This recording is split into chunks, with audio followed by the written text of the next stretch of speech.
بسم اللہ الرحمن الرحیم صلی اللہ علی رسول الکریم۔ السلام علیکم ورحمۃ اللہ وبرکاتہ۔ طلاب کرام عزیز، کیسے ہیں؟ امید کرتے ہیں آپ خیر و عافیت سے ہوں گے۔ بدایت المعارف جزء رابع کا سبق نمبر 22 شروع کر رہے ہیں، جس میں عنوان قرار دیا گیا کتاب کی عبارت قال العلامۃ طباطبائی سے لے کر فیکون معنا قول الامام علیہ السلام تک۔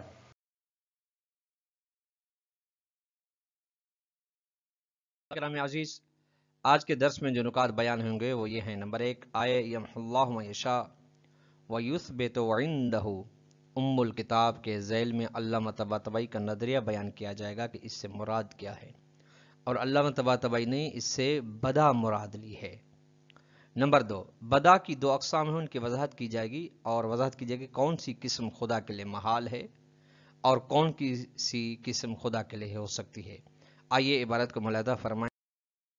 ذیل قولہ تعالی یمحو اللہ ما یشاء ویثبت وعندہ ام الکتاب، علامہ طباطبائی نے اس قرآن مجید کی آیت کے ذیل میں فرمایا ہے، جو آیت یہ ہے کہ خداوند متعال وہ ذات ہے، محو کر دیتا ہے اور جس چیز کو چاہے ثابت رکھتا ہے، اور اسی کے پاس ام الکتاب ہے۔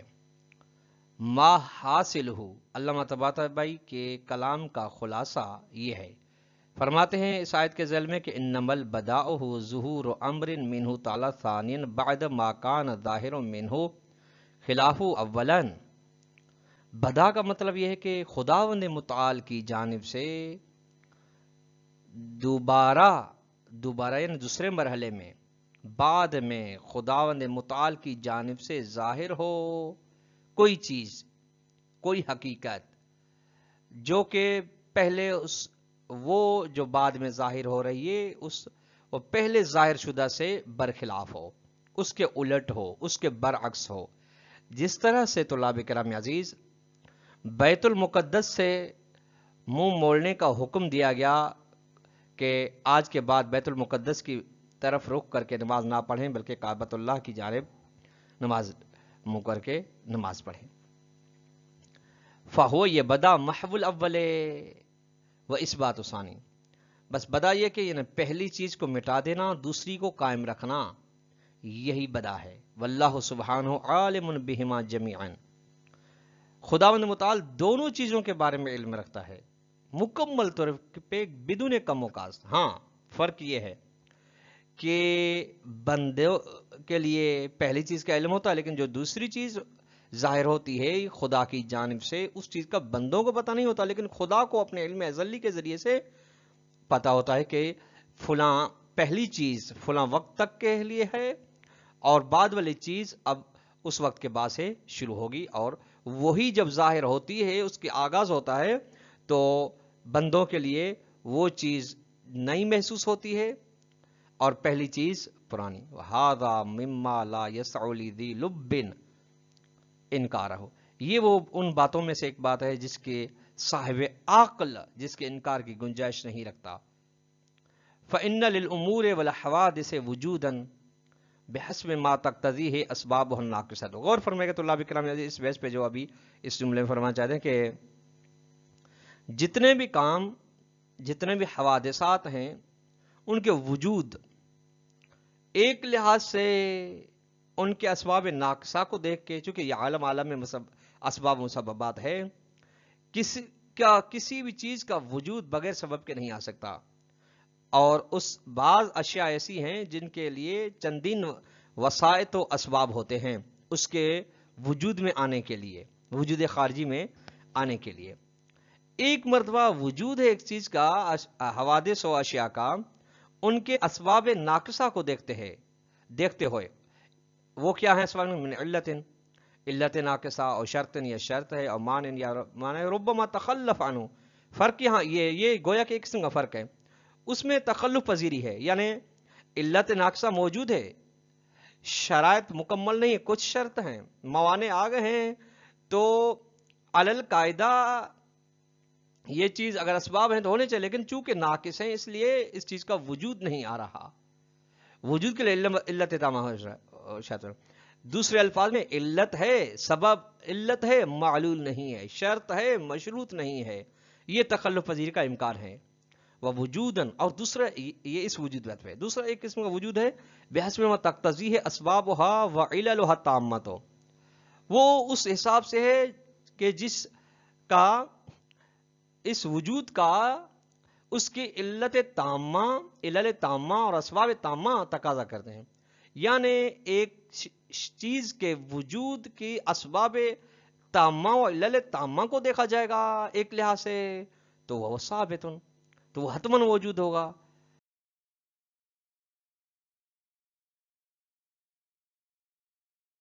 متخلف، اس میں وہ کسی اور چیز پر موقوف نہیں ہوگا کہ ایک اور چیز علت تامہ کے علاوہ بھی آئے اور میں بعد میں وجود میں نہیں، بلکہ جیسا ہی علت تامہ وجود میں آ گئی تو معلول کا اس سے تخلف کرنا محال ہے۔ اعلان قال، یہاں تک فرماتے ہیں وعلی ای حال، جو بہرحال جس طریقے سے بھی ہو، ظہور امر و ارادت منہ تعالی، ایک چیز کا ظہور ہوتا ہے یا خدا کا ارادہ ہوتا ہے خدا کی جانب سے، بعد ما کان ظاہر و خلاف واضح لا ينبغي شک فیہ، اس کے یعنی وہ ارادہ خداوند ظاہر ہوتا ہے یا کوئی چیز خداوند متعال کی جانب سے بندوں کے لیے ظاہر کی جاتی ہے، اس کے بعد ظاہر کی جاتی ہے کہ وہ جو بعد میں ظاہر ہوئی ہے اس کے پہلی کے برخلاف ہے، یہ واضح بات ہے، اس میں کسی بھی قسم کا شک نہیں کیا جا سکتا۔ والذی احسب ان النزاع فی ثبوت البدائع، وہ چیز جو مجھے میرے گمان کے مطابق ہے وہ یہ کہ نزاع بدا کے ثابت ہونے کے بارے میں، یہ تو لفظ ان نزاع آگے آ رہا ہے، نزاع لفظی، یہ لفظ دیکھ رہے ہیں آپ، یہ خبر ہے ان کی، نزاع بدا کے ثابت ہونے کے بارے میں جو ہے کہ بعض کہتے ہیں ہے خدا کے بارے میں، بعض کہتے ہیں نہیں، کما یظہر من احادیث ائمۃ اہل البیت علیہ السلام، وہ نفی ہے جس طریقے سے ائمہ علیہ السلام کے احادیث سے بھی ظاہر ہے کہ بدا ثابت ہے، اور نفی بھی ہے اس کے بارے میں، کما یظہر من غیرہم، جس طریقے سے ائمہ علیہ السلام کے علاوہ جو دیگر ہیں عامہ ہیں بدا کی نفی کرتے ہیں خدا کے بارے میں، یہ نزاع لفظی، لفظی نزاع، لفظی نزاع تو اس نزاع کو اختلاف کو کہتے ہیں جس میں ادنا سے تعامل کرنے کی وجہ سے وہ اختلاف دور ہو جاتا ہو، ولہذا اسی وجہ سے لم نعقد لهذا الفصل هذا البحث فصلا مستقلا على ما هو دأب الكتاب، ہم نے اس لیے اس بحث کے لیے جداگانہ فصل کو مقرر نہیں کیا، جس طریقے سے کتاب کی روش یہی ہے کہ ہم نے ہر علمی بحث کے لیے اس کے پہلوؤں،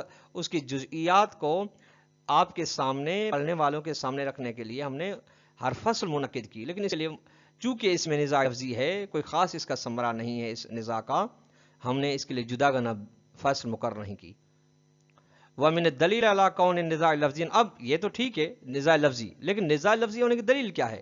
دلیل یہ ہے کہ استدلال علی نفی البدع عنہ تعالی، کہ جو کہتے ہیں بدا نہیں ہے خدا کے بارے میں، وہ استدلال یوں کرتے ہیں کہ بِأَنَّهُ يَسْتَلْزِمُ التَّغَيُّرَ فِي عِلْمِهِ، بدا کے اگر ہم قائل ہوتے ہیں تو خدا کے علم میں تبدیلی کا لازمہ ہو جاتا ہے، وَأَنَّهُ لَازِمٌ البداء بالمعنى الذي يفسر به، جبکہ خدا کے علم میں تغیر و تبدل نہیں بلکہ اس کا لازمہ ہے، بلکہ بدا کا یہ چیز اس بدا کا لازمہ ہے، وہ بدا اس معنی میں کہ يفسر به البداء فينا، جو ہمارے یعنی بندوں کے بارے میں بدا ہے، افعال بندگان کے بارے میں ہے، اس میں تغیر و تبدل آتا ہے، للبدا بالمعنى الذي يفسر هو به الاخبار فی تعالی، وہ بدا مراد نہیں ہے جس بدا کی معنی کی تفسیر کی ہے روایات نے خدا کے بارے میں، اس میں تغیر و تبدل نہیں آتا۔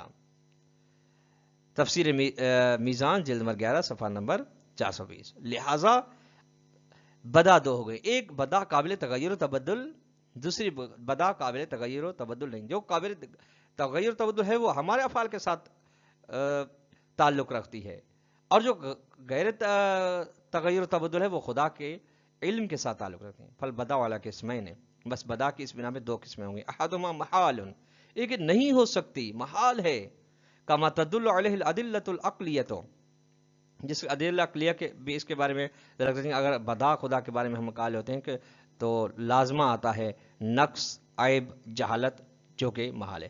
وجملۃ من الروایات الواردۃ عن طرق اہل البیت علیہم السلام، والذی مقرون بتبدل الرائے والندامت. اور کچھ روایات بھی ہیں اہل بیت علیہ السلام کی جانب سے. وہ روایات کا مفہوم یہ ہے کہ بدا یعنی رائے کا تبدیل ہونا لیکن ندامت کے ساتھ. تو یہ محال ہے. وہاں تو چونکہ عالم الغیب ہے، عالم کل شے ہے، اس لیے وہاں پہ تبدیل رائے کا امکان نہیں. ندامت جہالت کا نتیجہ ہوتی ہے، کمزوری کا نتیجہ، وہ بھی چونکہ خدا کے لیے جہالت و کمزوری محال ہے، وہ نہیں ہو سکتا. وثانی ہما دوسری قسم بدا کی ممکن بھی ہے، واقع بھی ہے. وہ ظہور الاشیاء علی خلاف المقتضیات والمعدات.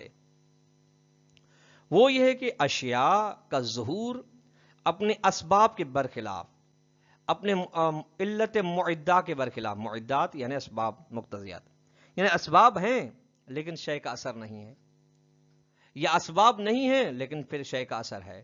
اس طریقے سے مثال دیں، کموت شخص صحیح المزاج الذی لا یتوقع موتہ. ایسا صحیح المزاج، صحیح سالم، کوئی بھی اس میں بیماری نہیں ہے لیکن وہ مر جاتا ہے آدمی، اس کے موت کی امید نہیں تھی. یہ برخلاف، موت نہیں ہونی چاہیے تھی لیکن برخلاف اس کے آ گیا. یہ ظہور ہے، یہی بدا ہے، ظہور ما خلق. وشفاء مریض لا یتوقع برؤہ، یا لا علاج، مریض کی بیماری ٹھیک ہو جاتی ہے. وہذا ظہور بنسبت لینے، یہ تمام ظہورات ہماری بنسبت ہوتے ہیں. واما بنسبت اللہ تعالی، لیکن خدا کے بارے میں ایسا کیا ظہور ہوتا ہے یا نہیں؟ فلا خفاء، اس کے لیے کوئی چیز مخفی نہیں.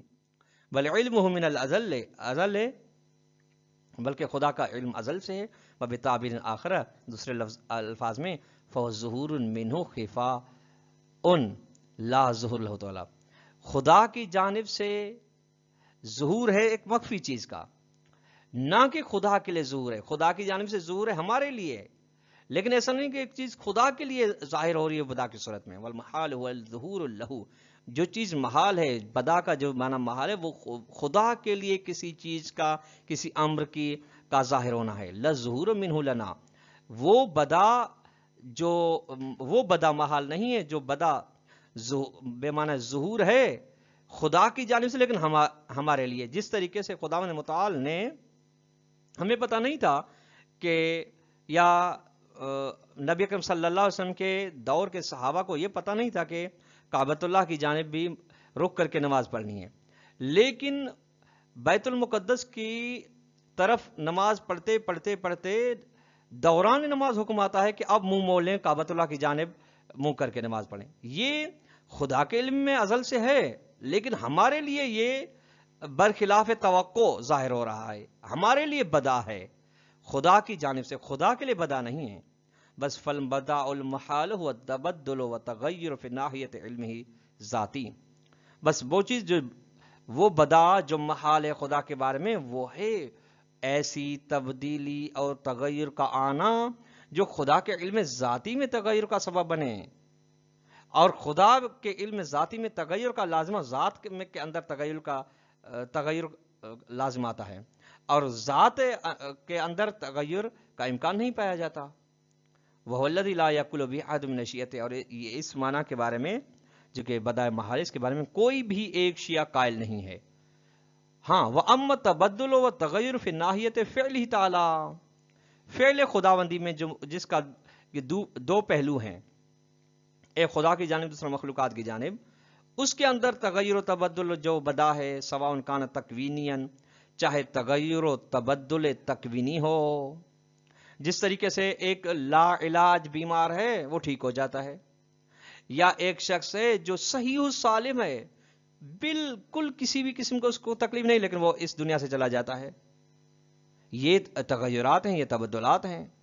فلا مانع منہ، اس کے لیے، اس قسم کے تغیر تبدل کے لیے کوئی اشکال نہیں، چونکہ بعد کون ہی معلوم اللہ باطرافی، چونکہ وہ تو خدا کے لیے معلوم ہے اس کے اطراف کے ذریعے سے، یعنی دونوں طرف معلوم ہے خدا کے لیے.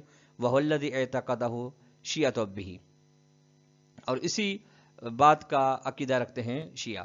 وورد روایات المتعددۃ لترغیب نحو الایمان بہ، اور کافی روایات آئی ہیں، ایک سے زیادہ روایات، متعدد روایات آئی ہیں جنہوں نے ترغیب دلائی ہے کہ آپ ایمان رکھیں اس بدا کے بارے میں. لأنه يوجب أن يرجو أو يخاف تبدل شيء وتغيره، چونکہ بدا کے بارے میں ایمان سبب بنتا ہے کہ انسان کے اندر امید بھی ہو اور خوف بھی ہو کسی چیز کے تبدیل ہو جانے کا، یعنی جو اس کے پاس اسباب و علل ہاتھ میں ہیں اس پر فخر نہ کرے یا مایوس نہ ہو جائے، اس وہ خوف اور رجا کی حالت میں رہے، وَيَعْمَلُ بِمُقْتَضَاهُ عَلَى الدَّوَامِ، اور بدا کے تقاضے کے مطابق وہ عمل کرتا رہے کہ اس لحاظ سے کہ وہ دائمی ہیں۔ تو اللہ بکرام عزیز، آج کا درس اپنے اختتام کو پہنچا۔ اگر ہم سوال دینا چاہیں تو سوال نمبر 1 یہ بنے گا کہ علامہ طباطبائی یمحو اللہ ما یشاء ویثبت وعندہ ام الکتاب کے ذیل میں جو بات بیان فرمائی ہے اس بات کو اختصار کے ساتھ بیان کریں۔ دوسرا سوال یہ بنے گا کہ بدا کی کتنی اور کون سی اقسام ہیں، اور خدا کے لیے بدا کی کون سی قسم محال ہے اور کیوں، اس کی بھی اختصار کے ساتھ وضاحت کریں۔ والسلام علیکم ورحمۃ اللہ وبرکاتہ۔